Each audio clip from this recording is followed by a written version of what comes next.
నమస్తే welcome to today tomorrow this is Kavya. ఈ రోజు మనతో పాటు supreme court advocate Sai Krishna Azad గారు ఉన్నారు.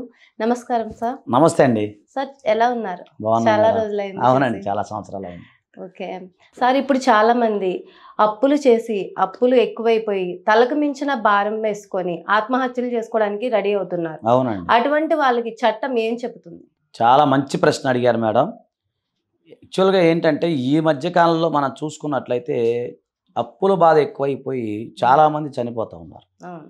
ఎందుకంటే ఆ డిప్రెషన్కి గురయ్యి, అలాగే కడతామో లేదో, కట్టలేని స్థితిలో ఉన్నామో లేదో, ఉమ్. అసలు ఏంటి మా పరిస్థితి, అప్పులలో వచ్చి ఒత్తిడి చేసేసరికి మనం రీసెంట్గా చూడొచ్చు, ఒక డ్యాన్స్ మాస్టర్ ఒక ఆయన చనిపోవడం జరిగింది. ఉమ్. సరే, అది ఏదైనా రీజన్ ఏదైనా కానీ, బెట్టింగ్ కానీ ఏదైనా కానీ, ఉమ్. తర్వాత వేరే వాళ్ళు మన ఒక గన్మ్యాన్, కలెక్టర్ గన్మ్యాన్, ఆయన పాపం ఆయన ఫ్యామిలీతో సహా చనిపోవడం జరిగింది. నిన్న రీసెంట్గా నిన్న మొన్న ఒక క్రికెట్ సంబంధించిన బెట్టింగ్ దాంట్లో ఒక అతను చనిపోవడం జరిగింది.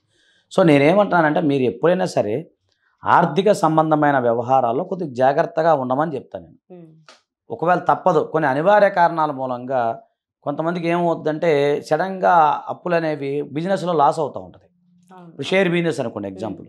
ఇప్పుడు షేర్ బిజినెస్ ఎలా ఉంటుంది, సత్యం రామలింగరాజు గారు కేసు సంబంధించి మనం మాట్లాడుకున్నాం. ఉమ్. దాంట్లో చాలామంది షేర్లు కొన్నారు, సత్యం సంబంధించిన షేర్లు కొన్నారు.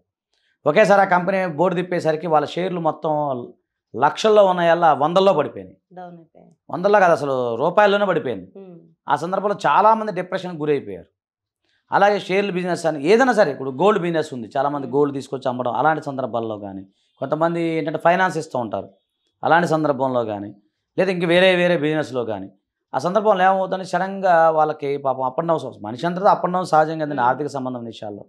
ఆ సందర్భంలో చాలామంది ఇలా అప్పుల బాధ ఎక్కువైపోయి ఏదో రకరకాల థాట్స్కి వెళ్ళిపోతూ ఉంటారు, డిప్రెషన్కి గురి అవ్వటం, చనిపోవాలని ఆలోచనలు రావటం, ఇవన్నీ చేస్తుంటారు. అలాంటి ఆలోచన ముందు మానేయమని నేను చెప్తాను. మీకు చట్టం అనేది ఒకటి ఉంది, ప్రతిదానికి సొల్యూషన్ చట్టంలో దొరుకుతుంది. ఓకే. అలాంటి సందర్భంలో మీరు ఐపీ అనేది మీరు ఫైల్ చేసుకోవచ్చు అండి. ఉమ్. ఐపీ అంటే అది ఎలా చేయాలి? ఐపీ అంటే ఏంటంటే ఇన్సాల్వెన్స్ పిటిషన్ అంటారండి. ఉమ్. ఇది ఇన్సాల్వెన్స్ పిటిషన్ అంటే ఇన్సాల్వెన్స్ యాక్ట్ ఏదైతే ఉందో దాని ప్రకారంగా ఒక వ్యక్తి తనకు అప్పులు ఎక్కువైపోయి, ఇప్పుడు మీరు అన్నారు కదా తలకు మించిన భారం అని, అవును. అప్పులు ఎక్కువైపోయి అసలు తట్టుకోలేని స్థితిలో ఉండి, ఇక నా వల్ల కాదురా బాబు అప్పులలో బాధలు ఎక్కువైపోయినాయి అని అనుకున్న సందర్భంలో ఉమ్. మీరు ఇన్సాల్వెన్స్ పిటిషన్ అనేది మాకు సీనియర్ సివిల్ జడ్జి కోర్టు లేదా జిల్లా కోర్టులో కానీ సెక్షన్ 10 కింద ఇన్సాల్వెన్స్ పిటిషన్ అనేది మీరు ఫైల్ చేసుకోవచ్చు. ఓకే. అయితే నేనేమంటానంటే చాలామంది మళ్ళీ ఒక ప్రశ్న ఉంటుంది, అదేంటంటే అప్పులు తీసుకొని ఎగ్గొట్టమంటున్నారా మీరు ఉమ్. అని ప్రశ్నిస్తుంటారు. అవును. అడుగుతారు సహజంగా, అప్పులు తీసుకోమని ఎగ్గొట్టమంటారా, మరి అప్పిచ్చిన వాళ్ళు ఏమైపోవాలి, ఇన్ని ప్రశ్నలు సహజంగా మనకందరికి వస్తుంటాయి. ఉమ్. ఒకటేనండి, నేనేమంటున్నానంటే ఒక మనిషి యొక్క స్థితిగతులు అనేవి ఎప్పుడు ఎలా ఉంటాయి ఎవరికీ తెలియదు. ఎంత పెద్ద కోటీశ్వరుడు కూడా నేల మీదకి వచ్చిన వాళ్ళు మన కళ్ళ ముందే చూసాం. ఇప్పుడు కింగ్ ఫిషర్ ఎయిర్లైన్స్ ఉంది, ఆయన చూడండి, విజయ్ మాల్యా గారు ఎంత కోటీశ్వరుడు, చివరికి సామాన్యులా బతకాల్సిన స్థితి వచ్చేసింది. ఒక సామాన్య వ్యక్తి మన కళ్ళ ముందే సామాన్య వ్యక్తులు కోటీశ్వరులు అయిన వాళ్ళు కూడా ఉన్నారు. అయితే నేనేమనండి, ఈ ఆర్థిక అసమానతలని చెప్పలేము. ఉమ్. ఇప్పుడు మీరు ఒక వ్యక్తిని, ఇప్పుడు నేనే ఒక వ్యక్తికి బాకీ ఉన్నా, ఇప్పుడు ఈ ప్రశ్న అడుగుతారు చాలామంది, నన్నే అడుగుతారు, మీరు డబ్బులు ఇస్తే ఊరుకుంటారా అని. ఎవడు ఊరుకోరు, ఈ రోజుల్లో డబ్బు ఎవరికి ఊరినే రావు. అంటే మహానుభావుడు చెప్తారు కదా, డబ్బులు ఎవరికి ఊరికినే రావు. సో డబ్బులు ఎవరికి ఊరికినే రావు, ఎవరికి చెట్టుకు గాయవు.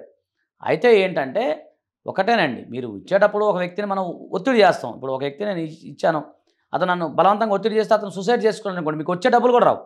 ఉమ్. ఇప్పుడు ఇన్సాల్వెన్స్ పిటిషన్ అనేది ఏంటంటే, మీరు పిటిషన్ ఫైల్ చేసుకున్నంత మాత్రాన మీరు అప్పులు ఎగ్గొట్టమని కాదు, కొంత టైం లభ్యమవుతుంది, ఓకే. కొంత సమయం అనేది కోర్టు వారు మీకు, అంటే మామూలుగా కోర్టు వారు ఎవరికైనా అట్లా ఆ కేసు వేసినప్పుడు అది కొంచెం లాంగ్గా మనం రన్నింగ్ చేసుకోవచ్చు, వాయిదాలు పడుతుంది. వాయిదాలు పడుతుంటాయి. ఎస్, వాయిదాలు పడుతుంది. ఆ సందర్భంలో ఒకవేళ అదృష్టం బాగుండి మీకు కలిసి వచ్చింది అనుకోండి, ఉమ్. మీరు ఎవరైతే బాకున్నారో పిలిచి మర్యాదగా రిక్వెస్ట్ చేసుకొని, సరే ఎంతో కొంత అయితే మీరు చెల్లించుకొని అట్లా అప్పుల నుంచి బయటపడమనేది నేను చెప్తాను. ఆ ఉద్దేశంతో చెప్తాను తప్ప మేము అందరికి ఎగ్గొట్టమని చెప్పాం. ఎందుకంటే ధర్మం అనేది ఒకటి ఉంటుంది. ఉమ్. సో చట్టం అనేది ఈ విధంగా ఉంది. ఒక న్యాయవాదిగా, చట్టం తెలిసిన వ్యక్తిగా నేను 10 మందికి ఇది అవేర్నెస్ ఇస్తున్నాం, అవగాహన కల్పిస్తున్నాం. అందుకే డబ్బులు ఎగ్గొట్టమని కాదు, నేను చేయమని కాదు. ఇప్పుడు అంతెందుకు కావ్య, మీకు ఓపెన్గా చెప్తాను, నిన్నగాక మొన్న ఒక వీడియో చూసారా మీరు, 5,000 రూపాయలు ఇవ్వలేదని చెప్పి 5,000 రూపాయలు ఇవ్వలేదని చెప్పి ఒక అతను పట్టుకొని కొట్టాడు. ఒక అతను ఉమ్. చూసారా, ఆ వీడియో బాగా వైరల్ అయింది. చూసి. పట్టుకొని ఏదో అతన్ని చంపేస్తున్నాడు 5,000 కోసం. ఉమ్.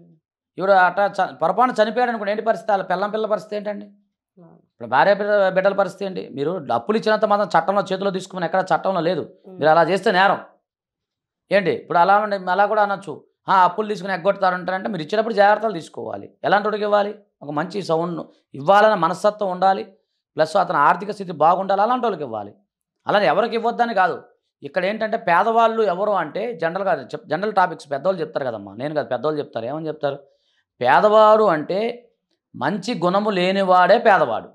ఓకే. మంచి బుద్ధి, మంచి గుణం ఉన్నోడు ఎవడు పేదవాడు కాదు. అతనికి తీసుకున్నప్పుడు ఇయ్యాలి, ఒక నీతిగా, నిజాయితీగా ఇవ్వాలనుకునేవాడు ఎవడు పేదవాడు కాదు. అది ఎప్పుడైనా తిరిగి ఇచ్చేస్తారు. హ్మ్. నేను చూస్తున్నా. నిన్న ఒక అతను, మీకు తెలుసో లేదో, ఉగాండాలో ఒక ఎంపీ గారు, ఉగాండాలో ఒక ఎంపీ నీగ్రో ఆయన. హ్మ్. ఆయన ఎప్పుడో చిన్నప్పుడు ఇక్కడ చదువుకున్నాడంట. మన బొంబాయిలో అక్కడ చదువుకునేటప్పుడు ఒక పీస్ మీటర్ బండి ఆయనకి ₹10 ఎంత బాకీ ఉన్నాడు ఆయన. ఎప్పుడు 1980లో స్టోరీ. ఓహ్! తర్వాత ఆయన ఉగాండా వెళ్ళి అక్కడ ఎంపీ అయ్యాడు. హ్మ్. గుర్తొచ్చి ఆయన ఎత్తుక్కుంటూ వచ్చి ఆ ₹10కి అదే మన డాలర్స్‌లో 10,000, 20,000 ఇచ్చి హ్మ్. ఆయనకి సన్మానం చేసి ఆయన గుర్తులేదు.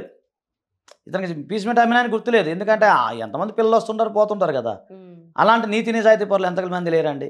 ఎంతమంది ఆటో డ్రైవర్లు మనం చూస్తుంటాం. ఆటోలో డబ్బులు మర్చిపోతే తీసుకెళ్ళి బ్యాగ్ ఇచ్చినోళ్ళు, రిటర్న్ ఇచ్చినోళ్ళు ఎంతమంది లేరండి. అవును. అలా చాలామంది ఉన్నారు. అందరిని మనం అట్లా ఒకదానికే కట్టేయొద్దు. కానీ అది నేనేమంటానంటే, మీకు ఎక్కడైనా సరే అలాంటి ఆర్థిక పందమైన ఇబ్బందులు ఉంటే దయచేసి అలాంటి నిర్ణయం తీసుకోవచ్చు. దేవుడిచ్చిన ఒకటే ఒక జీవితం మనకి. మనం ఏదైనా జరిగినప్పుడు మన మీద ఆధారపడి బతికే వాళ్ళు చాలామంది ఉంటారు. పిల్లలు అన్యాయం అవుతారు. హ్మ్. సో అలాంటి డిప్రెషన్‌కి గురి కావద్దు. మీకేదైనా ఇంకేదైనా కావాలంటే మన ఛానల్ ద్వారా మనల్ని అప్రోచ్ అయినా మీకు ఓకే. స్క్రోలింగ్ మీద నెంబర్ వస్తది కాబట్టి దానికి అప్రోచ్ అయ్యి మనం అపాయింట్మెంట్ తీసుకోవచ్చండి. ఓకే. అప్పులు ఇచ్చేటప్పుడు తీసుకోవాల్సిన జాగ్రత్తలేంటి సార్? చాలా మంచి ప్రశ్న అడిగారండి. మీరు ఒకటానండి, అప్పులు ఇచ్చేటప్పుడు కొన్ని జాగ్రత్తలు తీసుకోవాలి. హ్మ్. ఇది ఏ ఏ సందర్భంలో అంటే, మీరు ఎప్పుడైనా ఏ అప్పు ఇచ్చినా ఈ రోజుల్లో ఉన్న పరిస్థితుల్లో అప్పులు ఇచ్చేటప్పుడు మీరు ఆన్‌లైన్ ద్వారానే ట్రాన్సాక్షన్ చేయమని నేను చెప్తాను. ఓకే. మనకంటూ ప్రూఫ్ ఉంటుంది. Yes, correct. మనకంటూ ఒక ప్రూఫ్ అనేది ఉంటది ఒకటి.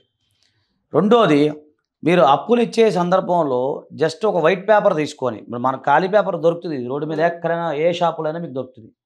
నువ్వు ఎగ్జాంపుల్ ఇది ఖాళీ పేపర్.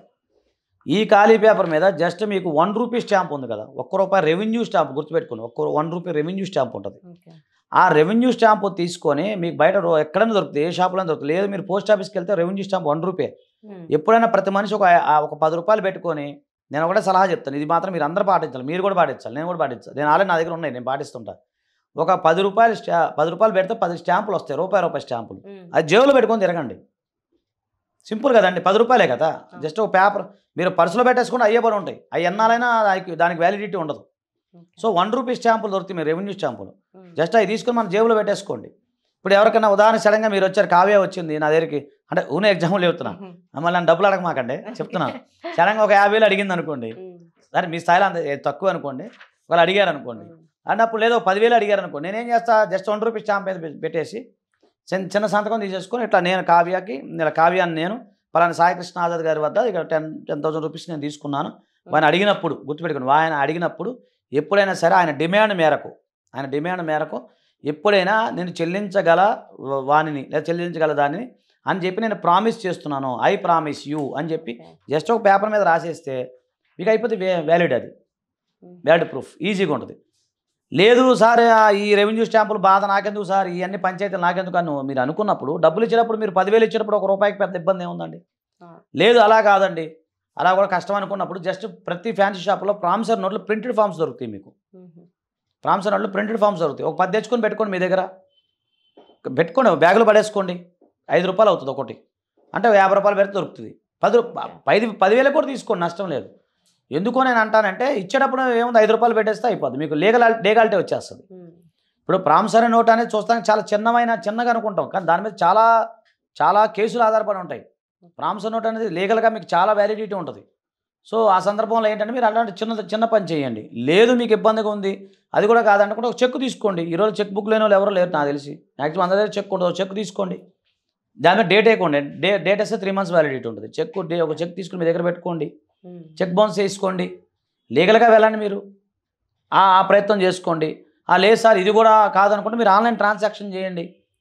ఆన్లైన్ ట్రాన్సాక్షన్ చేసినప్పుడు అది మీకు లీగల్గా దొరుకుతుంది కదండి. మీరు ఆయనకి వెళ్ళినట్టు మనకు వచ్చినట్టు ఉంటుంది కదా. ఆ! దాని మీద మీరు లాయర్ని సంప్రదించి లీగల్ నోటీసు ఒకటి పంపించండి.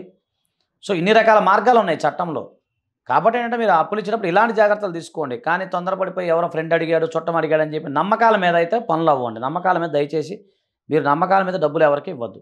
ఓకే. అలాగే వడ్డీలు కూడా మీరు తీసుకుంటే చాలామంది ₹5 వడ్డీ, ₹10 వడ్డీ లాగుతారండి. అది చాలా చట్టవిరుద్ధం. అంటే వడ్డీ అనేది ఎంత వరకు ఉండాలి? యాక్చువల్‌గా అయితే అండి మామూలుగా చట్టంలో ఏముందంటే గ్రామీణ బ్యాంకులు వసూలు చేసే వడ్డీ ఏదైతే ఉందో అంతే. అంటే 70 పైసల నుంచి ₹2 వరకు మీరు ఓకే. తీసుకోవచ్చు ధర్మ వడ్డీ. హ్మ్. అది ధర్మ వడ్డీ. ఎక్కడైనా సరే మీరు ₹2 అంటే మనం చెప్తున్నాం మీకు లీగల్ పరిభాషలో ఈ 70 పైసలు గుర్తుపెట్టండి. 70 పైసల నుంచి ₹2 వరకు మీరు తీసుకోవచ్చు వడ్డీ. హ్మ్. అంతేగాని మీరు ఎక్కువ ₹5, ₹10 వడ్డీలు రాసేసుకొని జనాభాను పీడించే వాళ్ళు చాలామంది ఎక్కువైపోయారు. ఓకే. ఇంకొక విషయం చెప్తా మీకు అత్యంత ముఖ్యమైన విషయం ఇది కూడా మీరు దయచేసి గమనించండి. లోన్ యాప్ల వల్ల చాలామంది చనిపోతున్నారు. హ్మ్. లోన్ యాప్ల హరాస్మెంట్ ఎక్కువైపోయింది. లోన్ యాప్లు ఇప్పుడు మనకి లోన్ కావాలంటే యాప్ల ద్వారా ఇప్పుడు చైనా యాప్లు చాలా తయారైనాయి కదా. అవును. వాడు ఒక 5,000 మనకు క్రెడిట్ చేస్తాడు. క్రెడిట్ చేసేసిన తర్వాత మీరు డబ్బులు కడతా ఉంటారు. వాడు ఎంతైనా సరే దానికి ఎండ్ అవ్వదు. అది ఎందుకు కడుతున్నాం, ఎలా కడుతున్నాం మనకు తెలియదు, వాడికి తెలియదు. వాడు ఫోన్లు చేసి వేధిస్తూ ఉంటాడు. లోన్ యాప్ల ద్వారా డబ్బులు వేధిస్తూ ఉంటాడు. ఈ మధ్య చాలా ఎక్కువ, నేను కూడా చాలా కేసులు. సూసైడ్స్ కూడా అయ్యాయి. ఎస్, అలాంటి వారు కూడా మీరు భయపడమాకండి. మీరు ఎంత తీసుకున్నారో అంతే నిక్కచ్చిగా తీసుకోండి. ఎవరైనా మీ దగ్గరికి వస్తే మీరు పోలీస్ స్టేషన్లో కంప్లైంట్ చేయండి. ఇంకో విషయం చెప్పనా, మీకు సంబంధించిన లోన్ ఇప్పుడు వేరే ఫైనాన్స్ ఉంది. కొన్ని ఫైనాన్స్లు ఉన్నాయండి. ఈ ప్రైవేట్ ఫైనాన్స్, ఫ్రిడ్జ్ కొనుక్కుంటే ఫైనాన్స్ కూడా వస్తాడు. ఏదో టీవీ కొనుక్కుంటే ఫైనాన్స్లు వస్తుంటాయి. ఈఎంఐ వాళ్ళు వస్తుంటారు. ఈఎంఐ వాళ్ళు ఎవరైనా సరే ఉదయం 7 గంటల నుంచి సాయంత్రం 6 గంటల వరకు మాత్రమే మీరు ఇంటికి వచ్చే అడిగే రైట్ ఉంటుంది తప్ప అర్ధరాత్రి 12 గంటలకి ఎక్కడ పడితే అక్కడ ఆగే రైట్ లేదు. ఒకవేళ మీరు డబ్బులు చెల్లించకపోతే కోర్టుకి వెళ్ళమని చెప్పండి. అంటే ఇవన్నీ ఎందుకు చెప్తున్నా అంటే కామన్ మ్యాన్కి ఇది అర్థం కావాలి. కాబట్టి డబ్బులు ఇచ్చేటప్పుడు ఇలాంటి జాగ్రత్తలు తీసుకోండి. ఒకవేళ మీకు డబ్బులు కొంతమంది ఇవ్వాలనుకోండి, మీరు అడ్వకేట్ని సంప్రదించండి. దానికి ఎలాంటి ఇబ్బంది లేదు. అంటే కొంతమంది ఇప్పుడు లోన్ పే చేయడం లేట్ అయితే వాళ్ళ పాన్ కార్డ్, ఆధార్ కార్డ్ ఇవన్నీ వేరేగా యూజ్ చేస్తున్నారు. అవునండి. కాంటాక్ట్స్ కి షేర్ చేయడం బ్యాడ్. అవును. దాని గురించి ఎలా మీరు నేను అదే అన్నా కావ్య. ఇప్పుడు మీ ఎవరైనా సరే ఎప్పుడైనా సరే మీ కేవైసీని మిస్యూజ్ చేసినా, అలాగే మీకు సంబంధించిన కాంటాక్ట్లో వాళ్ళు తీసి నేను బెదిరించినా, మీరు ఇమీడియట్గా దగ్గరలో ఉన్న పోలీస్ స్టేషన్ ముందు కంప్లైంట్ చేయండి. తర్వాత ఇష్యూ లేదా హ్యాక్ అయ్యని ఒక యాప్ ఉంటుంది, లేదా పోలీసు వారి వెబ్సైట్లు ఉన్నాయి, దాంట్లో సిసిఎస్ వారి వెబ్సైట్లు ఉన్నాయి. ఎక్కడ మీరు లైట్ తీసుకోవద్దు. ఇమీడియట్లీ మీరు కంప్లైంట్ చేయండి. ఇమీడియట్లీ అసలు ఒక క్షణం కూడా మీరు ఆలోచించద్దు. కంప్లైంట్ చేసి కాపీ మీ దగ్గర పెట్టుకోండి. తర్వాత మీకు చాలామంది ఈ మధ్యకాలంలో ఒకటి వస్తాయి, ఏంటి మీకు ఏదో ఇది మన లాటరీ తగిలిందనో, లేకపోతే ఇంకేదో మీకు అది విలువైన వస్తువు వచ్చిందనో క్లిక్ చేయమనండి. అలాంటి లింకులు మాత్రం క్లిక్ చేయొద్దు. ఎవరు క్లిక్ చేయొద్దు. అలాంటి మీరు చేయొద్దండి. ఓకేనండి. ఇలాంటి జాగ్రత్తలు తీసుకోండి. లాస్ట్ టైం మాకు తెలిసిన వరకు కూడా అకౌంట్లో ఒక 5 lakhs వరకు కట్ అయిపోయినాయి క్రెడిట్ కార్డ్స్. అయ్యో, ఆ లింక్ ఏదో క్లిక్ చేశారంట. సో దానికి కూడా కేసు పెట్టారు, కానీ ఇప్పటి వరకు రియాక్షన్ ఏమీ లేదు. అదండి, అదే పోలీసు వారు చూస్తాండి, సిసిఎస్ వాళ్ళు చూస్తున్నారు. చాలా కేసులు ఎక్కువైనాయండి. వాళ్ళకు కూడా టైము సందర్భం ఉండాలి కదండి. ఇప్పుడు నేను అదే చెప్తా, డబ్బులు పోగొట్టుకొని పోలీస్ స్టేషన్ చుట్టూ తిరిగి బాధపడే కంటే మీరు ఏదన్నా ఉంచిన లింకులు క్లిక్ చేయటాలు ఇలాంటివి చెయ్యొద్దని. అసలు ఫోన్ మ్యాక్సిమం వాడటం మానేయండి. మనకి ఏది ఇన్కమింగ్ అవుట్ గోయింగ్ కాల్సో చూసుకోండి. ఇప్పుడు మనకేంటంటే ఈ మధ్య ఎక్కువ వాట్సాప్లు రకరకాల యాప్లు డౌన్లోడ్ చేసేసుకుంటున్నారు ఈ మధ్య. ఆ యాప్ ఏంటో తెలియదు, దానికి చట్టబద్ధం ఉందో తెలియదు. ఎక్కువ నైజీరియన్ వాళ్ళు ఎక్కువ క్రైమ్లో ఇన్వాల్వ్మెంట్ అవుతారు. వాడు అక్కడ ఉండి ఇక్కడ ఇన్వాల్వ్మెంట్ చేస్తుంటాడు. వాడిని క్రైమ్ని పట్టుకుంటే కష్టం అవుతుంది. ఇవన్నీ దేశాల మధ్య ఒప్పందాలు ఉంటాయి. సో కరడుగట్టిన నేరస్తుని అక్కడి నుంచి ఇక్కడ తేవాలంటే చాలా పెద్ద ఖర్చుతో కూడిన వ్యవహారం. దానికి ఇంటర్నేషనల్ సంబంధించిన చాలా అడ్డంకులు ఉంటాయి. కాబట్టి నేను ఏమంటున్నాను, ఇప్పుడు చేతులు కాలిన తర్వాత ఆకులు పట్టుకునే కంటే ముందే మీరు జాగ్రత్తగా ఉండమని నా ఉద్దేశం. అదండి. ఓకేనా సార్? ఇప్పటి వరకు మీరు చాలా ఎన్ఆర్ఐ కేసెస్ డీల్ చేశారు కదా. అసలు ఎన్ఆర్ఐ డివోర్స్ అంటే ఏమిటి? ఎస్, మంచి క్వశ్చన్ అడిగారండి. ఎన్ఆర్ఐ డైవర్స్ అనేది విడిగా చట్టంలో ఎక్కడా లేదండి. ఎన్ఆర్ఐ డైవర్స్ అంటే ఎన్ఆర్ఐ పీపుల్ తీసుకునే డైవర్స్ని ఎన్ఆర్ఐ డైవర్స్ అంటారు. అయితే దాని ప్రొసీజర్ డిఫరెంట్ ఉంటుంది అన్నమాట. ఇప్పుడు డైవర్సు అంటే కామన్గా మనం ఇప్పుడు ఉదాహరణ కోర్టులో ఇద్దరు సరే ఒక భార్యాభర్త ఇద్దరు కలిపి కోర్టుకు వెళ్ళి తీసుకుంటారు. సో వాళ్ళు జనరల్గా వాళ్ళు ఇక్కడే ఉంటారు కాబట్టి, ఇండియాలో ఉంటారు కాబట్టి. కానీ విదేశాల్లో నుండి ఇక్కడ డైవర్స్ తీసుకునేదాన్ని ఎన్ఆర్ఐ అంటే మామూలుగా మనం పెట్టుకున్న పదాలు ఇవన్నీ, దాన్ని ఎన్ఆర్ఐ డైవర్సు అని మనం అంటామండి. సో అక్కడ తీసుకున్న డివోర్స్ కి ఇండియాలో చెల్లుతాయి అంటారు? చెల్లవండి. చాలా మందికి మన ఎన్ఆర్ఐ మిత్రులందరికీ ఎప్పటి నుంచో నేను అవగాహన కల్పిస్తూ వస్తున్నాను. ఇప్పుడు కూడా మీరు అడిగిన మంచి ప్రశ్నకి నా సమాధానం ఏంటంటే, విదేశాల్లో నివసిస్తున్న ఎన్ఆర్ఐ వ్యక్తులు ఎవరైనా సరే దయచేసి ఇది గమనించండి. మీరు విదేశాల్లో తీసుకున్న డైవర్స్ ఇండియాలో చెల్లవు, దేనికి పనికిరావు. చాలామంది దీంట్లో నెట్లో చూసి మళ్ళీ మా కామెంట్లు చేస్తుంటారు, ఆ డిక్లరేషన్ వేసుకోవాలి. అదే డిక్లరేషన్ వేసుకున్నా కూడా అదే ప్రొసీజర్. మీరు డిక్లరేషన్ వేసుకున్నారు, ఉదాహరణకి ఈరోజు డిక్లరేషన్ వేసుకున్నారు, డిక్లరేషన్ అన్నా మళ్ళీ మీరు నోటీసులు వెళ్తాయి, మీరు ట్రయల్ అడుగుద్ది, అంతా జరుగుతుంది. కాబట్టి విదేశాల్లో తీసుకున్న ఎన్ఆర్ఐ డైవర్సు ఏదైనా సరే విదేశాల్లో మాత్రం చెల్లుతాయేమో కానీ ఇండియాలో వచ్చేసి అమ్మాయి నాకు డైవర్స్ వచ్చిందని చెప్పి నేను ఇంకో పెళ్లి చేసుకుంటాను, ఓకేనండి. ఇంకొక వాళ్ళతో నేను వేరే ఎంగేజ్మెంట్ చేసుకుంటాను అన్నారనుకోండి, అవి ఎవరు చెల్లవు. ఎందుకంటే మా దగ్గరికి మ్యాట్రిమోని సైట్లలో చాలామంది పెడుతుంటారు. ఈ ఇప్పుడు మ్యారేజ్ సెకండ్ షాదీలు ఇవి చాలా వచ్చినాయి కదా వెబ్సైట్లు. దీంట్లో ఏం పెడుతుంటారంటే చాలామంది డైవర్స్డ్ అని చెప్పి విదేశాల్లో తీసుకున్న డైవర్స్ సర్టిఫికేట్లు చూపిస్తుంటారు. చాలామంది తెలియకుండా చాలామంది విదేశాల్లో డైవర్స్ అయిపోయినాయి కదా ఇంకేంటి మనకేంటి అని చెప్పి పాపం పెళ్లి చేసుకుంటున్నారు. సో దాని ద్వారా అనేక లీగల్గా చిక్కులు వచ్చే అవకాశం ఉంది. కాబట్టి దయచేసి ఎవరైనా సరే అమ్మ, ఆడవాళ్ళైనా మగవాళ్ళైనా విదేశాల్లో అక్కడికక్కడ తీసుకొని అక్కడక్కడ అయిపోయినాయి అనుకుంటే కష్టం.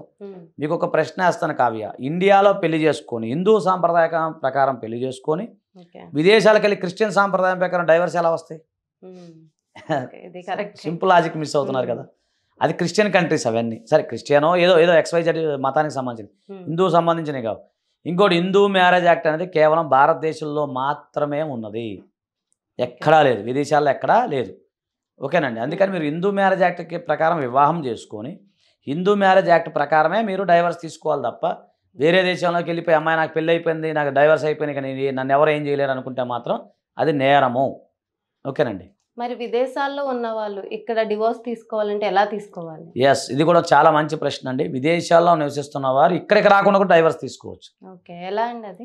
దాంట్లో దాదాపు మేము 20 years నుంచి మేము చేస్తూ ఉన్నాం. చాలా ఎక్స్పీరియన్స్గా మేము చెప్తున్నాం. విదేశాల్లో మీరు కాలు కూడా కదపాల్సిన అవసరం లేదు, అక్కడే ఉండండి. కాకపోతే ఇక్కడ డైవర్స్ మీరు ఈజీగా పొందొచ్చు. ఎలాగంటే మీరు మీ తరపున ఇక్కడ ఎవరైనా సరే GPA అంటే జనరల్ పవర్ ఆఫ్ అటార్నీ ఎవరైతే ఉన్నారో వారిని మీరు అపాయింట్ చేసుకోవాలి. అంటే ఇప్పుడు నా తరపున ఇప్పుడు సాయి కృష్ణ ఆజాద్ అనే వ్యక్తి నేనున్నాను. సో నా తరపున అక్కడ XYZ ఇప్పుడు మా తమ్ముడో అన్నయ్యో బావో సంథింగ్ XYZ ఎవరైనా 22 సంవత్సరాల నిండిన వ్యక్తిని మీరు జనరల్ పవర్ ఆఫ్ అటార్నీగా మీరు అపాయింట్ చేసుకోవచ్చు. మొట్టమొదటిసారిగా మీరు చేసేది ఏమిటంటే మీకు సంబంధించిన వివరాలు ఇస్తే ఆ GPA అనేది మేము తయారు చేస్తాం. మామూలుగా తయారు చేసి మీకు పంపిస్తాం. అదే విదేశాల్లో మీరు ఎక్కడున్నా కూడా పంపించినప్పుడు అక్కడ మీరు నోటరీ చేయాలి. దాన్ని నోటరీ అంటారు. నోటరీ కూడా మన ఇక్కడ చేస్తారు కదా అఫిడవిట్ నోటరీ. అలాగే అక్కడ మీరు నోటరీ చేయించి అది తిరిగి మాకు పంపించాలి. పంపించినప్పుడు ఆ నోటరీ తీసుకొచ్చిన ఆ నోటరీ ఏదైతే ఉందో GPA, ఆ GPA SPA ఏదైనా పర్లేదు, special power of attorney GPA అయినా ఒకటే. ఆ రెండు తీసుకొని ఇక్కడ మేము సంబంధిత రిజిస్ట్రేషన్ ఆఫీస్లో రిజిస్ట్రేషన్ చేసుకొని అక్కడ వీళ్ళ తరపున కొన్ని డాక్యుమెంట్స్ మేము పంపిస్తాం. డైవర్స్కి సంబంధించిన డాక్యుమెంట్స్ కొన్ని ఉంటాయండి. అవన్నీ కూడా మేము విదేశాల్లో పంపించినప్పుడు అక్కడ మీరు NRI వ్యక్తులు దాన్ని నోటరీ చేసి తిరిగి మాకు పంపించాలి. పంపించిన తర్వాత మీ తరపున GPA పర్సన్ ఎవరైతే ఉంటారో ఆ GPA పర్సన్ ఎవరైతే ఉంటారో ఆయన వచ్చి కోర్టుకు వచ్చి మీరు పిటిషన్ దాఖలు చేస్తాం, పిటిషన్ ఫైల్ చేస్తాం. అప్పుడు కోర్టు వారు విచారించి దానికి నెంబర్ చేస్తారు. నెంబర్ చేసిన తర్వాత మీకు ఇంకా అక్కడి నుంచి అవతల పర్సన్స్ రెస్పాండెంట్స్ ఎవరైనా సరే వాళ్ళకి నోటీసులు వెళ్తాయి. సార్ మరి అమ్మాయి అబ్బాయి ఇద్దరు విదేశాల్లో ఉంటే వాళ్ళలా తీసుకోవాలి? రైట్, మంచి ప్రశ్న అడిగా. ఇప్పుడు ఒకవేళ ఉదాహరణకు ఒక అమ్మాయే డైవర్స్ ఫైల్ చేసింది అనుకుందాం, ఎగ్జాంపుల్ అండి ఇవన్నీ అనుకుందాం. అబ్బాయి కూడా విదేశాల్లో ఉన్నాడు. అప్పుడు ఏం చేస్తాడు, మనం విదేశాలకు పంపిస్తాం. అది ఉన్న అడ్రస్కి మళ్ళీ మనం మా వాట్సాప్ ద్వారా మెయిల్ ద్వారా మళ్ళీ తిరిగి దీని ద్వారా పంపిస్తాం. పంపించినప్పుడు అతను కూడా ఏంటంటే అతని తరపున మళ్ళీ GPA పర్సన్ని అతను అపాయింట్ చేసుకోవాలి. సేమ్ అలాగే చేసుకున్న తర్వాత జడ్జి గారు ఏం చేస్తారంటే ఒక స్కైప్ పిటిషన్ ఒకటి మనం పర్మిషన్ తీసుకుంటాం. పర్మిషన్ తీసుకుని వాళ్ళిద్దరూ అక్కడ స్కైప్లో వస్తారు, ఇక్కడ జడ్జి గారు ఉంటారు, మేము కూడా ఉంటాం అనమాట. మమ్మల్ని జూమ్లో తీసుకొని దాంట్లో తీసుకొని ఆ మీటింగ్లో తీసుకొని అడుగుతారు ఏమన్నా నీకు ఇష్టమైనా లేదా కాదా అనేది. అడిగినప్పుడు ఆటోమేటిక్గా అక్కడ జడ్జి గారు దాన్ని బట్టి నిర్ణయం తీసుకుంటారు అనమాట. ఆ విధంగా మీరు స్కైప్ ద్వారా కూడా పిటిషన్లు తీసుకోవచ్చు, డైవర్స్ తీసుకోవచ్చు. కాబట్టి ఇండియాకి వచ్చి మీరు డైవర్స్ పొందాల్సిన అవసరం లేదు. కాబట్టి ఇన్ని ఫెసిలిటీస్, ఇన్ని అవకాశాలు, ఇన్ని సౌకర్యాలు మేము కల్పిస్తున్నాం. కాబట్టి మీరు నిరభ్యంతరంగా ఇండియాలోనే తీసుకోండి. కాకపోతే ఒక్కటే మైనస్ పాయింట్ ఇండియాలో ఏంటంటే కొంచెం టైం ఎక్కువ పడుతుంది. అది 1 year పట్టచ్చు, 2 years పట్టచ్చు, 3 years కూడా పడుతుంది. దానివల్ల ఏంటంటే చాలామంది కొంచెం వెనకడుగేస్తున్నారు. సో నెక్స్ట్ కూడా చట్టాలు కూడా మారే అవకాశం ఉన్నాయి. తర్వాత భవిష్యత్తులో తగ్గే అవకాశం ఉండొచ్చు, టైం అనేది తగ్గే అవకాశాలు ఉండొచ్చు. సార్ నేమ్ చేంజ్ అంటే ఏంటి? ఈ సర్టిఫికేట్స్లో నేమ్ ఎలా చేంజ్ చేసుకోవాలి? అది చాలా మంచి ప్రశ్న అడిగావు కావ్య, సూపర్ మంచి ప్రశ్న. చాలామంది ఏంటంటే ఈ నేమ్ చేంజ్ విషయంలో మా దగ్గరికి వస్తూ ఉంటారు చాలామంది. మేము కూడా దీంట్లో 20 years నుంచి నేమ్ చేంజ్ కొన్ని 100 మంది మార్చి ఉండొచ్చు. అయితే ఏంటంటే ఇప్పుడు ఉదాహరణకి నా పేరు సాయి కృష్ణ, నాకు నచ్చలా, ఏదో మోటుగా ఉందనో లేకపోతే వెనకటకాలం పేరనో లేకపోతే ఇంకేదో నాకు నా యాస్ట్రాలజీ ప్రకారం న్యూమరాలజీ ప్రకారం నాకు నచ్చలేదండి, నేను మార్చుకోవచ్చా? నేను మార్చుకోవచ్చు నిరభ్యంతరంగా. నా పేరుని సాయి కృష్ణ నుంచి నేను రామకృష్ణగా మారుతున్నా, లేదా రామకృష్ణ కాదు ఇంకొక వెంకటేశ్వరరావు లేకపోతే సీనో బుజ్జో మార్చుకున్నాను, అది నా ఇష్టం. ఈ ప్రపంచంలో ప్రతి వ్యక్తికి నేమ్ ఉంటుంది. నేమ్ లేని వ్యక్తి అయితే నాకు తెలిసేది లేడు ఎవరు. మరి మీకు తెలిసిన వాళ్ళు ఎవరున్నారా? ఎవరు లేరు కదా. సో ఈ పేరు నాకే సొంతం, నా పేరు నా ఇష్టం, నేను ఏదైనా పెట్టుకుంటా, చిరంజీవి అని పెట్టుకుంటా, బాలకృష్ణ అని పెట్టుకుంటా, నా ఇష్టం. సో అయితే ఏంటంటే ఇక్కడ ఎవరైనా సరే భారతదేశంలో పుట్టిన ప్రతి వ్యక్తి నేమ్ చేంజ్ చేసుకోవచ్చు, హ్యాపీగా చేసుకోవచ్చు. అది ఎలాగా అంటే గజెట్ ఆఫ్ ఇండియా, గవర్నమెంట్ సంబంధించిన గజెట్ ఆఫ్ ఇండియా అని ఒకటి ఉంటుంది. సో ఆ గజెట్లో మనం నేమ్ చేంజ్ చేసుకోవచ్చు. సో దాని ప్రకారంగా ఏంటంటే మీకు నేను చూపిస్తాను, మా దగ్గర ఉండేవి చాలా ఉంటాయి ఇవన్నీ. సో ఈ నేమ్ చేంజెస్ సంబంధించినవి ఉదాహరణకి ఇదిగోండి, ఇది గజెట్ ఆఫ్ ఇండియాలో మీరు నేమ్ చేంజ్ చేసుకోవచ్చు. ఇది ఉదాహరణకి ఇది గజెట్ అంటారు దీన్ని, అంటే గవర్నమెంట్ ఆఫ్ ఇండియా నుంచి వచ్చేదాన్ని గజెట్ అంటారండి. ఇది గజెట్ ఆఫ్ ఇండియా అంటే ఈ గజెట్ అంటే ఏంటి అది కూడా మీకు ఎక్స్ప్లెయిన్ చేస్తాను. అసలు గజెట్ అంటే ఏంటంటే మన గవర్నమెంట్కి సంబంధించిన చట్టాలు కానీ జీవోలు కానీ ఇవన్నీ కూడా దాంట్లో ప్రింట్ అవుతాయి. ఒక అఫీషియల్ మ్యాగజైన్ అంటారు అనమాట. సో ఈ అఫీషియల్ మ్యాగజైన్లో ప్రింట్ అయినప్పుడు దానికి చట్టబద్ధత వస్తుంది. మీకు గజెట్కి హెడ్ ఎవరు ఉంటారంటే రాష్ట్రపతి గారు హెడ్ ఉంటారు మామూలుగా అయితే, జనరల్గా అంటే గవర్నమెంట్ ఆఫ్ ఇండియాకి ఆయనే కదా పెద్ద ఆయన. సో అది రాష్ట్రపతి గారు ఉంటారు. సో ఆయన ద్వారా వస్తుంది కాబట్టి మీకు ఆటోమేటిక్గా నేమ్ చేంజ్ అనేది మార్చుకోవచ్చు. అయితే దీనికి కొన్ని క్వాలిఫికేషన్లు ఉండాలి.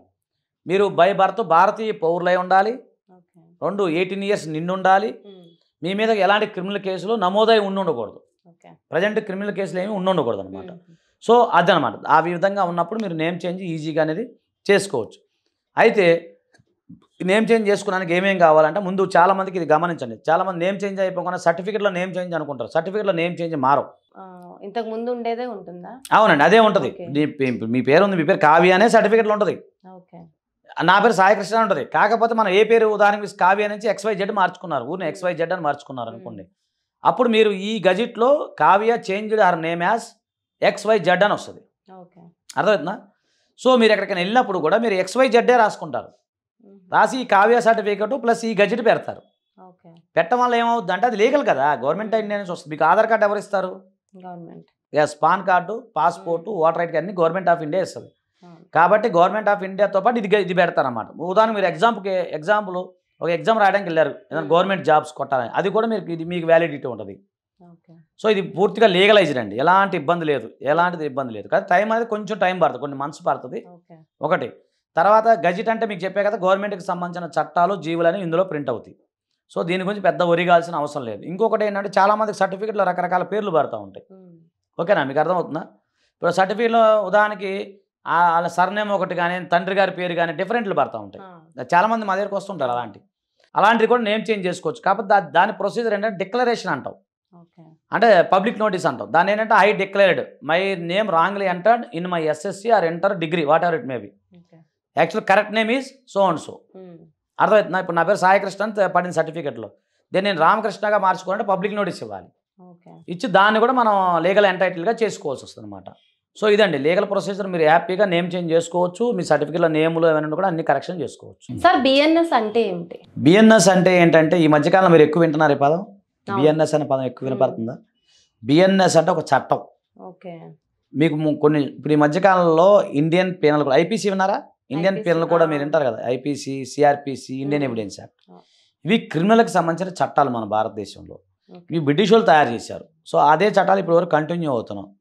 సో ఇప్పుడు ఆ చట్టాల ప్లేస్లో BNS వచ్చింది. BNS అంటే భారత న్యాయ సంహిత. అలాగే CRP ప్లేస్లో భారత న్యాయ సురక్షా సంహిత. అలాగే భారత న్యాయ సాక్ష్య అధినియం అంటే ఎవిడెన్స్ యాక్ట్ ప్లేస్లో వచ్చింది. గుర్తుండే ఇవన్నీ నోరు తిరుగుతాయా? సో ఈ చట్టాలనే కొత్త చట్టాలండి. అంటే భారత న్యాయ సంహిత అనేది IPC. ఇప్పుడు పూర్వం రోజుల్లో మన సినిమా చూస్తే ఏమంటారంటే ఒక మర్డర్ కేసు సెక్షన్లో ముద్దాయికి 302 సెక్షన్ ప్రకారం IPC ప్రకారం యావజ్జీవ కారాగార శిక్ష విధించడం, కఠిన కారాగారం. ఇప్పుడు అవన్నీ తీసేయాలి.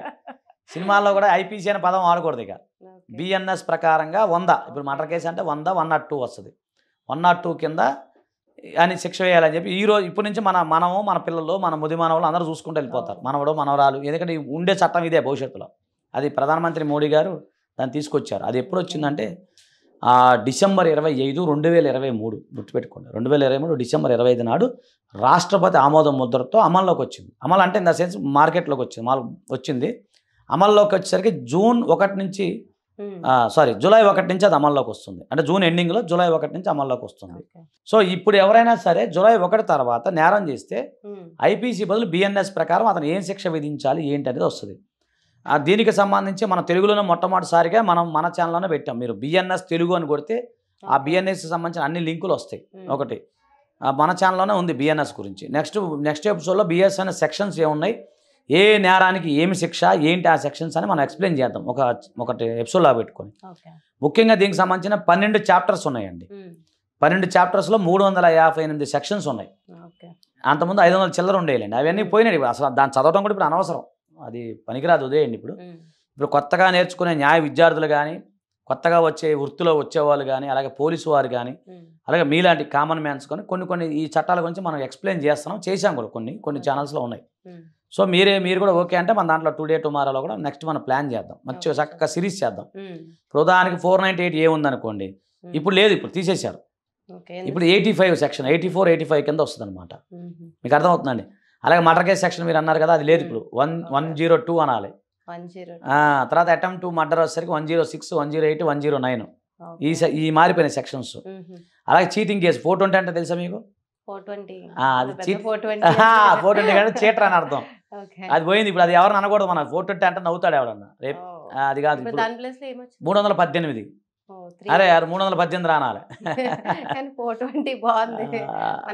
అదే అలా అలవాటు అయిపోయింది. అంటే నేను ఏమన్నా అంటే ఊనే ఇది సరదాగా అనుకున్నా, కానీ కామన్ అంటే సెక్షన్స్ అన్ని మారిపోయినాయి ఇప్పుడు. సో ఇప్పుడు ఇంకోటి కొత్త దీంట్లో కూడా మీకు విషయం తెలిసి చాలా మారిపోయినాయి, కొత్తవి వచ్చినాయి. ఇప్పుడు ఈ చట్టంలో ఎలా ఉందంటే మీకు చిత్రమైన విషయం, చాలా టైట్ ఉంది. ఇది శిక్షలో కూడా జీవితకాలం ఉన్నాయి. 10 years అబోవ్ 10 years ఉన్నాయి. చాలా టైట్ ఉందండి. ఇంకొకటి మీకు ఒక విషయం చెప్తాను. 291 నెంబర్ సెక్షన్ 291 దాని ప్రకారం పెంపుడు జంతువు కనుక ఎవరన్నా కరిసింది అనుకోండి, అంటే మన కుక్కో లేకపోతే ఆవు కానీ, అంటే ఆవు అంటే నేను అనేది చెప్తున్నా, మన పెంపుడు జంతువులు ఏమైనా కానీ, పెట్టి యానిమల్స్, పిల్లి కానీ, కుక్క కానీ, ఆవు కానీ, దున్నపోతు కానీ, ఇలా ఉంటాయి, ఎద్దులు కానీ, మన ఆక్స్ కానీ, ఇవన్నీ ఏవైతే ఉన్నాయో మన సంరక్షణలో ఉన్న జంతువులు, గుర్రాలు కానీ, వేరే వాళ్ళని గాయపరిచినా కరిచినా కూడా మనకే జైలు శిక్ష పడుతుంది 6 నెలల వరకు. ఇది గుర్తుపెట్టుకోవాలి మీరు అందరూ. అర్థమవుతుందా? 6 నెలల వరకు మనకి జైలు శిక్ష పడుతుంది. అలా ఉంది. కంప్లైంట్ ఇస్తారు ఖచ్చితంగా, ఇస్తే నేను అనేది. అలా కొత్త మారిపోయినాయి. తర్వాత ఫోర్జరీ అంటే డిజిటల్ సిగ్నేచర్ ఉంది. పూర్వం రోజుల్లో ఫోర్జరీ అంటే మీ సంతకం నేను పెట్టేసాను, అలా లేదు. ఇప్పుడు డిజిటల్ సిగ్నేచర్, ఇప్పుడు అనేక డిజిటల్ సిగ్నేచర్ కదా. ఇప్పుడు మన ఇన్కమ్ ట్యాక్స్ ఫైల్ చేయాలి, ఇవన్నీ కూడా ఈ డిజిటల్ సిగ్నేచర్స్ ఇవన్నీ కూడా ఇప్పుడు దాని కనుక అది కూడా దీంట్లో ఇంక్లూడ్ అయ్యి ఉంది. దాన్ని కూడా మిస్యూజ్ చేయకూడదు. ఈ మధ్యకాలంలో ఆర్టిఫిషియల్ ఇంటెలిజెన్స్ వచ్చింది, ఫేసులు మారిపోతున్నాయి చూసారా, అవి కూడా నేరమే. ఇవి చాలా టైట్ ఉందండి ఈ యాక్ట్. సో కాబట్టి ఏంటంటే ఇది అందరూ తెలుసుకోవాలి, ముందు ముఖ్యంగా యూత్ తెలుసుకోవాలి. మహిళల విషయంలో చాలా స్ట్రిక్ట్గా ఉంది. ఎవరైనా యాసిడ్ దాడులు చేసినా, ఇంకోటి చేసినా డైరెక్ట్ లైఫ్ అట్లా ఉంది ఈ యాక్ట్. కాబట్టి ఈ యాక్ట్ ఏంటంటే తెలుసుకోవాలి. దీని గురించి మన నెక్స్ట్ ఎపిసోడ్లో ఒకటి కార్యక్రమాలు చేద్దాం. గుర్తుపెట్టుకోండి సార్, ఐపీసీ ప్లేస్లో బిఎన్ఎస్ ఎప్పటి నుంచి అమల్లోకి వస్తుంది? చాలా మంచి ప్రశ్న అడిగారండి. ఇది జూలై 1 నుంచి, జూలై 1, 2024 నుంచి ఇది అమల్లోకి వస్తుంది.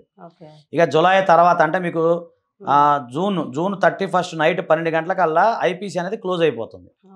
ఇక ఐపీసీ మీరు అనకూడదు, ఇంకా వినిపించదు, దానికి లేదు, ఇక అది అయిపోయినట్టే. సో దానికి క్లోజ్. సో మీరు ఎప్పుడైతే జూలై 1 జూన్ 31 అదే నైట్ ఏదైతే జూలై 1 తెల్లవారుజాము నుంచి ఇది అమల్లోకి వస్తుంది. కాబట్టి మీకు జూలై 1 నుంచి అర్ధరాత్రి 12 గంటల నుంచి బిఎన్ఎస్ కానీ, భారత న్యాయ సురక్షా సమితి కానీ, ఇండియన్ ఎవిడెన్స్ యాక్ట్ ప్లేస్లో భారతీయ సాక్ష్య అధినియం కానీ, ఇవన్నీ కూడా అమల్లోకి వస్తాయి. మన ఛానల్ మీరు ఫాలో అవుతే దానికి సంబంధించిన అన్నీ కూడా మన ఎపిసోడ్లు మనం పెడతాం. ఒకదాన్ని రన్నింగ్లో మీకు వస్తాయి అన్నమాట. సార్, ఏ సందర్భంలో కూతురికి ఆస్తిలో హక్కు రాదు? అది చాలా మంచి ప్రశ్న అడిగారండి. జనరల్గా ఏంటంటే ఈ సుప్రీంకోర్టు గైడ్లైన్స్ ప్రకారం కానీ, 2005 చట్ట ప్రకారం కానీ ఇప్పుడు మహిళలకి సమాన హక్కులు ఉన్నాయి. పురుషుడితో పాటు మహిళలకి సమాన హక్కులు, బాధ్యతలు కూడా 2 ఉన్నాయి. సో అయితే ఏంటంటే ఈ మధ్య ఈ వీడియో కొంచెం వైరల్ అయింది. మన ఛానల్ వేరే ఛానల్లో, అక్కడెక్కడ మా సొంత ఛానల్లో కూడా వైరల్ అయింది. సో ఇదేంటంటే దీనికి అవేర్నెస్ ఏంటంటే, ఒక స్త్రీకి ఎప్పుడు ఇది అమౌంట్ అంటే ఏదైతే వాటా ఎందుకు రాదని మనం ప్రశ్నించినప్పుడు, ఉదాహరణకి ఇక్కడ ప్రాపర్టీస్ 2 రకాలుగా మనం అర్థం చేసుకోవాలి. ఒకటి వచ్చేసరికి సెల్ఫ్ ఎక్వైర్ ప్రాపర్టీ, తర్వాత ancestor property. So self acquired property అంటే ఏంటంటే నేను సొంతంగా సంపాదించుకున్నాను. గుర్తుపెట్టుకోండి, నేను సొంతంగా సంపాదించుకున్నది ఏదైతే ఉందో అది నేను వేరే వాళ్ళకి ఎవరికి ఇవ్వడానికి ఎవరికి రైట్ లేదు, నేను అడగడానికి రైట్ లేదు, నా ఇష్టం, నేను ఎవరికైనా ఇచ్చుకోవచ్చు. ఇప్పుడు నేను ఈరోజు నా దగ్గర ₹1,00,00,000 ఉన్నాయనుకున్నా మోటార్స్కి, ఆ ₹1,00,00,000 ఉన్నాయనుకోండి, ఇది నేను ఎవరికైనా ఇచ్చుకోవచ్చు, నా ఇష్టం, నేను దాని కూడా ఇచ్చుకోవచ్చు. అప్పుడు ఆడపిల్లకి రైట్ రాదు, రైట్ అడిగే హక్కు లేదు. తర్వాత ఇంకోటి ఏంటంటే, ఉదాహరణకి అన్నదమ్ములు పంచుకున్నారనుకోండి, పంచుకున్నప్పుడు ఒక మహిళ అర్థమవుతుంది, ఒక మహిళ తన యొక్క ఆస్తిలో వాటా ఏదైతే ఉందో ఆ ఆస్తిలో వాటాని నాకు అవసరం లేదు, నేను భవిష్యత్తులో ఎలాంటి క్లెయిమ్ చెయ్యను అని చెప్పి రిలీంక్విష్ డీడ్ అంటారు. ఓకే. రిలీంక్విష్ డీడ్ కనుక రాసి ఇచ్చింది అనుకోండి, అర్థమవుతుంది, ఆ సందర్భంలో ఆమెకి ఆస్తిలో వాటా రాదు. ఓకే. ఓకేనండి. తర్వాత మనకి స్త్రీధనం కింద కొంత వస్తుంది. ఇప్పుడు ఉదాహరణకి మా అమ్మగారు ఉన్నారు, మా అమ్మగారికి వాళ్ళ అమ్మగారు స్త్రీధనం ఇచ్చారు. ఆ స్త్రీధనంలో ఆ సందర్భంలో ఆ స్త్రీధనం ఏదైతే మా అమ్మగారికి మాత్రమే రైట్ ఉంటుంది, ఆ సందర్భంలో కూడా ఆ సదరు మహిళకి ఎవరైతే ఉన్నారో మహిళలకి అందులో ఆస్తిలో వాటా అనేది రాదు. ఓకేనా. తర్వాత ఇదే కాకుండా కొన్ని సందర్భాల్లో ఏమవుతుంది అంటే, ఇప్పుడు ఉదాహరణకి ఒక పెళ్లి చేస్తాం, చాలామంది అన్నదమ్ములు ఏం చేస్తారు, చెల్లికి పెళ్లి చేస్తారు. పెళ్లి చేసే సందర్భంలో అప్పుడు చెల్లి కనుక మా అన్నయ్య సరే చెల్లి అక్క మా అన్నయ్య కనుక ఇట్లా నాకు పెళ్లి చేశారు, ఆయన కష్టపడ్డారు, డెవలప్ ఇట్లా చేశారు, ఇక నాకు ఆస్తి మీద హక్కు లేదని చెప్పేసి ఆమె కూడా ఏదన్నా మామూలుగా వీళ్ళకి రాసిచ్చినా కూడా ఏంటి లేదు, మీరు అన్నట్టు ఇందాక మనం అనుకున్న రిలీంక్విష్ డీడ్ కానీ ఏదైనా రాసించినా కూడా అలాంటి సందర్భాల్లో వాళ్ళకి రైట్ రాదు.